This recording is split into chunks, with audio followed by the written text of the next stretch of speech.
அஞ்சு குடிக்கொரு சந்ததியாய் ஆழ்வார்கள் தம்செயலை விஞ்சி நிற்கும் தன்மையளாய் பிஞ்சாய் பழுத்தாளை ஆண்டாளை பத்தியுடன் நாளும் வழுத்தாய் மனமே மகிழ்ந்து. உபதேசரத்தின மாலைங்கிற பிரபந்தத்தில் ஆச்சாரியரான சுவாமி மணவாள மாமுனிகள் இந்த பாசுரத்தாலே ஆண்டாளை கொண்டாடி பல்லாண்டு பாடுகிறார். ஆழ்வார்களுடைய பரம்பரை போற்றத்தக்கது, வணங்கத்தக்கது. அந்த பரம்பரையில் பெரியாழ்வாருக்கு குமாரத்தியாய் திருமகளாய் ஆண்டாள் அவதரித்தாள். ஆடி மாதம் பூர நட்சத்திரத்தில் ஸ்ரீவில்லிபுத்தூரில் அவதாரம். அவள் பிறந்த ஆடி மாசத்துக்கு மேற்றம் அவள் பிறந்து பாடிய திருப்பாவை மார்கழி மாசத்திலேயே ஓதப்படுகிறது. ஆண்டாள் என்ன நமக்கு உபதேசித்தாள், என்ன தான் அனுஷ்டித்து தான் செயல்படுத்தி நமக்கு எப்படி வழிகாட்டியாக இருந்தாள் என்பதை எங்கும் எல்லாரும் பேசிக்கொண்டு அனுபவிக்கக்கூடிய மாதம் இது. ஸ்ரீவில்லிபுத்தூரில் ஆண்டாள் அவதரித்தாள்ங்கிறது உண்மை. அவள் அங்குதான் திருப்பாவை பாடினாள். அந்த ஊரை விட்டு அவள் எங்கும் சென்றதில்லை. கடைசியாக திருக்கல்யாணம் பண்ணிக்கொள்ளுவதற்காக திருவரங்கத்தை அடைந்தாள். அரங்கநாதனை கைப்பிடித்தாள். அத்தோடு திரும்ப வைகுந்தத்தை அடைந்து விட்டாள். அவள் வேறெங்கும் சென்றதில்லை. ஆனால் அவருடைய பாசுரங்கள் திருப்பாவை உலகெங்கும் பரவி நிற்கிறது. அனைவருக்கும் வழிகாட்டுகிறது. பாதகங்கள் தீர்க்கும், பரமன் அடிகாட்டும், வேதமனைத்துக்கும் வித்தாகும் கோததமிழ் ஐயைந்து மைந்து. வேதங்களிலே ஆழமாக சொல்லப்பட்ட கருத்துக்கள் எல்லாம் எளிய தீன்தமிழ், செந்தமிழ், தெள்ளு தமிழ், நம்முடைய தமிழ். அப்படிப்பட்ட அழகான தமிழில் ஆண்டாள் பாடி இருக்கிறாள். அதை எல்லாரும் பல கோணங்களில் அனுபவிப்பார்கள்.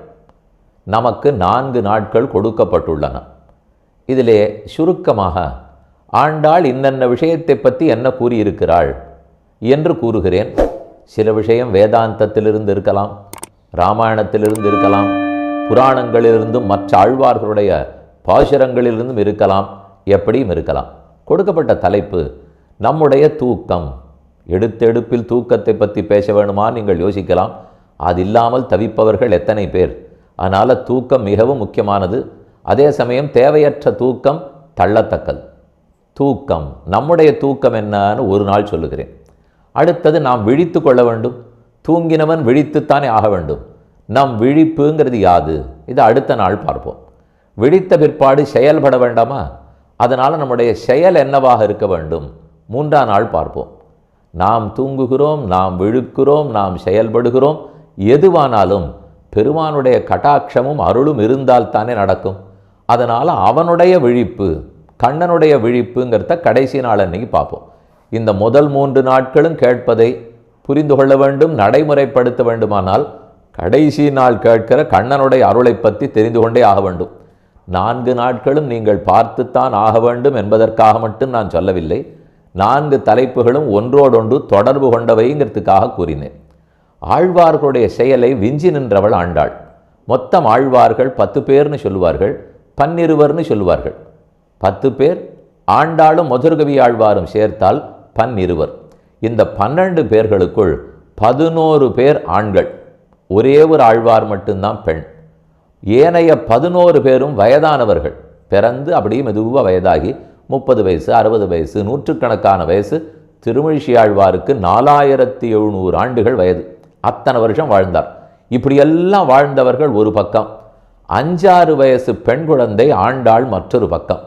ஆனால் இந்த மகான் மணவாள மாமுனிகள் பாடும்போது 11 ஆழ்வார்களையும் தராசின் ஒரு தட்டில் வைத்து ஆண்டாளை தராசின் மற்றொரு தட்டில் வைத்தால் அவர்கள் தட்டு தாழும், ஆண்டாள் தட்டு உயரும் என்று என்றோ பாடியிருக்கிறார். ஆழ்வார்கள் தம் செயலை விஞ்சி நிற்கும் தன்மையளாய் பிஞ்சாய் பழுத்தாளை ஆண்டாளை. சிறு குழந்தையாக இருக்கும்போதே, ஆண்களிலே குழந்தையாக இருந்தாலும் பரமபக்தனாக இருந்தவன் பிரஹ்லாதன், துருவன், இவர்களை பற்றி கேள்விப்பட்டிருப்பீர்கள்.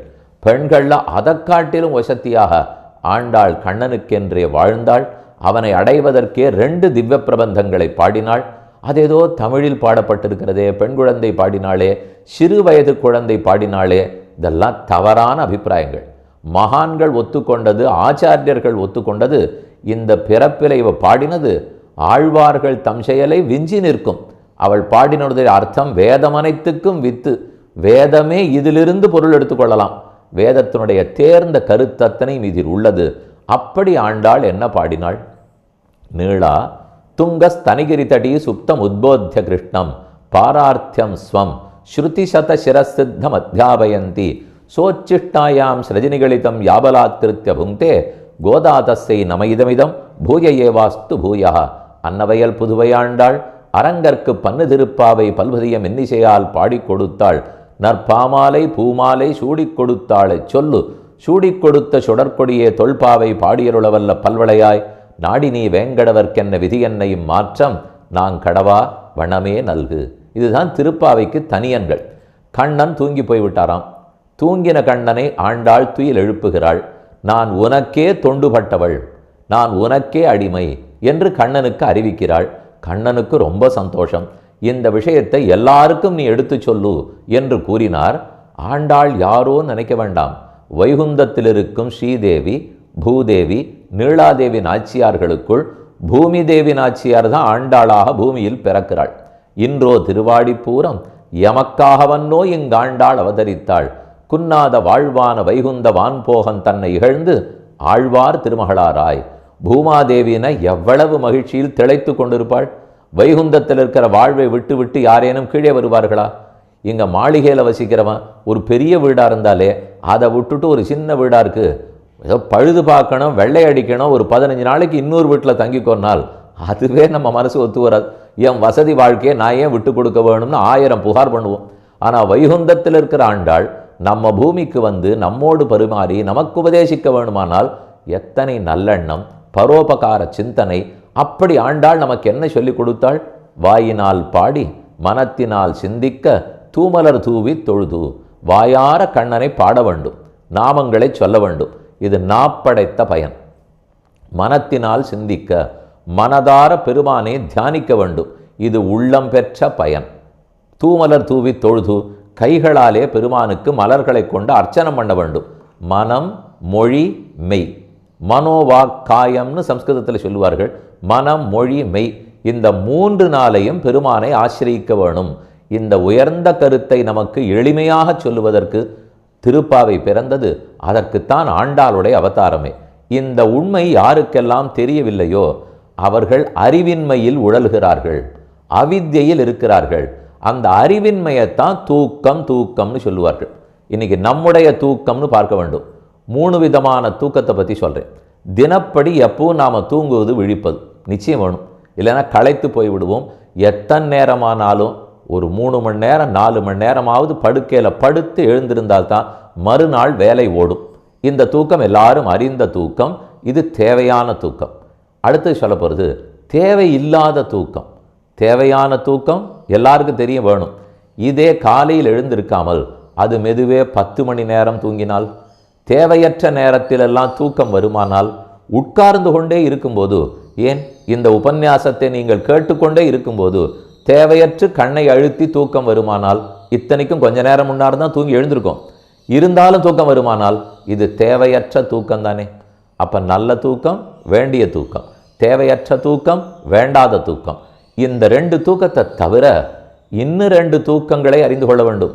ஒன்று பகவானோட ஒன்றி தியானிப்பது. அதுவே தூக்கத்தின் ஒரு வகை. பகவத் தியானம், பகவத் தியானம்னு சொல்லுகிறோம். உள்ளத்தை அடக்கி கண்களை சுருக்கி உள்ளத்தை பெருமானிடத்திலேயே நிலைநிறுத்தி வேற எதிலும் ஈடுபடாமல் அவரையே தியானிக்கிறோமா, யோகம் தியானம்னு சொல்லுகிறோமே, அந்த தூக்கத்தின் போது பெருமானோடையே ஒன்றுகிறோம். பிரம்மானுபவங்கிறதே தூக்கம்தான்னு சொல்லப்படுகிறது. பிரம்மத்தை அனுபவிக்கிறோம், அவருடைய குணங்களையெல்லாம் நினைக்கிறோம், அவர் உருவத்தையெல்லாம் உளமாற சிந்திக்கிறோம். அதுவே தூக்கம். என களைப்பு நீக்கும் தூக்கம். தூங்கினா இந்த வெளிப்புலன்களுக்கு களைப்பு நீங்கிவிடும். அதே பெருமானை பற்றி நினைக்க நினைக்க சம்சாரத்தில் இருக்கக்கூடிய களைப்பு துன்பங்கள் அத்தனை நீங்கும். அது ரொம்ப தேவையான தூக்கம். இது 3வது தூக்கம். இன்னும் 4வது தூக்கம் ஒன்று உள்ளது. எதை பற்றியும் கவலைப்படாமல், பயப்படாமல், எந்த பொறுப்பும் நமக்கு இல்லை, முக்தி அடைவதற்குண்டான பொறுப்பு கண்ணனதே. இதை கண்ணன் கீதையில் சொல்லவில்லையா? சர்வதர்மான் பரித்யஜ்ய மாமேகம் சரணம் பிரஜ, மற்ற எல்லாவற்றையும் விடு, என் ஒருத்தனையே பத்து, நான் உன்னை எல்லா பாபங்களில் நின்னும் விடுவிக்கிறேன். அகம் துவா சர்வ பாபேபியோ மோக்ஷயிஷ்யாமி மாசுச்சா. நீ சோகப்படாதேன்னு சொல்லுகிறார். அந்த சோகப்படாமல் நிம்மதியாக தூங்கினார்னு சொல்லவில்லையா? தூக்கத்தின் போது நிம்மதியாக தூங்கினோம், மற்ற கவலைகள் இல்லாமல். அதை போல சம்சாரத்தினுடைய கவலைகள் இல்லாமல் கண்ணன் கண்டிப்பாக முக்தி அளிப்பார். நல்லவனாக நான் வாழ வேண்டும். இந்த பொறுப்பெல்லாம் தாண்டி பெருமான் நம்ம வாழ வைப்பார்ங்கிற எண்ணத்தோட கவலையற்று இருக்கிறோமா? அந்த கவலை இல்லாமல் இருக்கிறத தான் சரணாகதின்னு சொல்லுவார்கள். அதுவே ஒரு வகை தூக்கம்தான். இந்த 4 வகை தூக்கம், நித்தியப்படி நாம் தூங்கும் தூக்கம், அது தேவையற்ற தூக்கம் 2வது வகை. அதுக்கு மேலே பிரம்மத்தோட ஒன்றி அனுபவிப்பது நம் தூக்கம் 3வது வகை, அது பிரம்மானுபவம். கடைசி 4வது வகை, அவர் திருவடிகளிலே எல்லாவற்றையும் சமர்ப்பித்து விட்டு எனக்கு பயமும் இல்லை பாரமும் இல்லை என்று கை அப்படி நித்தியமா ஆனந்தமா தம்முடைய நெஞ்சிலே வைத்து கொண்டு தூங்கினால் நிஜத்தில் தூங்க போறதில்லை. தூக்கம்ங்கிறது பொறுப்பை பெருமான் திருவடிகளில் சமர்ப்பித்தோம், நல்லவனாக வாழ அவர் நம் வாழ்க்கையை நன்கு நடத்துவார்ங்கிற நம்பிக்கை. அந்த நம்பிக்கையே, அந்த உறுதியே, அசைக்க மாட்டாத நிலைப்பாடு தான் தூக்கம். இந்த 4 வகைப்பட்ட தூக்கங்களையும் ஆண்டாள் திருப்பாவையில் கூறுகிறாள். அதைத்தான் இப்போ சுருக்கமாக சொல்ல போகிறேன். ஒவ்வொரு பாசுரமாக நீங்கள் பார்த்தாலே தெரியும். மார்கழி திங்கள் மதி நிறைந்த நன்னாளால் நீராட போதுவீர். குழந்தைகளே நீங்கள்லாம் கூப்பிட வாங்கோ, குளிக்கிறதுக்கு வாங்கோன்னு கூப்பிடுகிறாள். ஸ்ரீவில்லிபுத்தூரில் பிறந்த ஆண்டாள் ஆய்ப்பாடியில் இருக்கிற ஆய்க்குலத்து பெண்டிரை எப்படி அழைக்கிறாள்? அவளோ நம்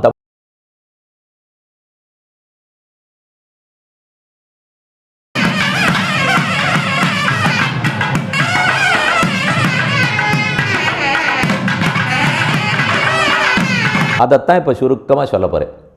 ஒவ்வொரு பாசுரமாக நீங்கள் பார்த்தாலே தெரியும். மார்கழி திங்கள் மதி நிறைந்த நன்னாளால் நீராட போதுவீர். குழந்தைகளே நீங்கள்லாம் கூப்பிட வாங்கோ, குளிக்கிறதுக்கு வாங்கோன்னு கூப்பிடுகிறாள். ஸ்ரீவில்லிபுத்தூரில் பிறந்த ஆண்டாள் ஆய்ப்பாடியில் இருக்கிற ஆய்க்குலத்து பெண்டிரை எப்படி அழைக்கிறாள்? அவளோ நம் தமிழகத்தில் மதுரைக்கு பக்கத்தில் ஸ்ரீவில்லிபுத்தூரில் அவதரித்தவள். ஆய்ப்பாடி இருக்கிறதோ உத்தரப்பிரதேசத்தில். இதற்கும் அதற்கு என்ன? பாரதம்ங்கிறது ஹிமாச்சலத்திலேருந்து கன்னியாகுமரி வரை, கிழக்கு கோடியில் இருக்கிற அஸ்ஸாம் திரிபுரா மேகாலயத்திலேருந்து குஜராத் மேற்கு கோடி வரை அனைத்தும் ஒன்று. இன்று இருக்கிற இது மட்டும் இல்லையே, பாரசீகத்தினுடைய கிழக்கிலிருந்து தொடங்கி கம்போடியா நாடு வரை இத்தனை அகண்ட பாரதமாக இருந்த காலம்தானே. அது அத்தனையுமே ஒரே பாரதம், ஆச்சரியமான நாடு. வடக்கேருந்து தெற்கு வரை, கிழக்கேருந்து மேற்கு வரை இணைத்துமே பாரத நாடு. ஒரே அர்த்தம். கர்மங்களாலே பிறக்கிறோம், பெருமானுடைய திருவடிகளை பற்றினால் அவரே கர்மங்களை தொலைக்கிறார். நல்லவனாக வாழ வேண்டும், அனைத்துக்கும் உபகாரம் பண்ணுவனாக இருக்க வேண்டும். இதுதான் இந்த மொத்த இடத்துக்கு உண்டான கொள்கை. அந்த கொள்கையை பரப்புவதற்காகத்தான் ஆண்டாள் ஸ்ரீவில்லிபுத்தூர் தெற்கு கோடியிலிருந்து சீர்மல்கும் ஆய்ப்பாடி செல்வச் சிறுமீர்கள், இடைப்பெண்களே எல்லாரும் எழுந்திருங்கோள், நாம் கண்ணனை அடைந்தாக வேண்டும்.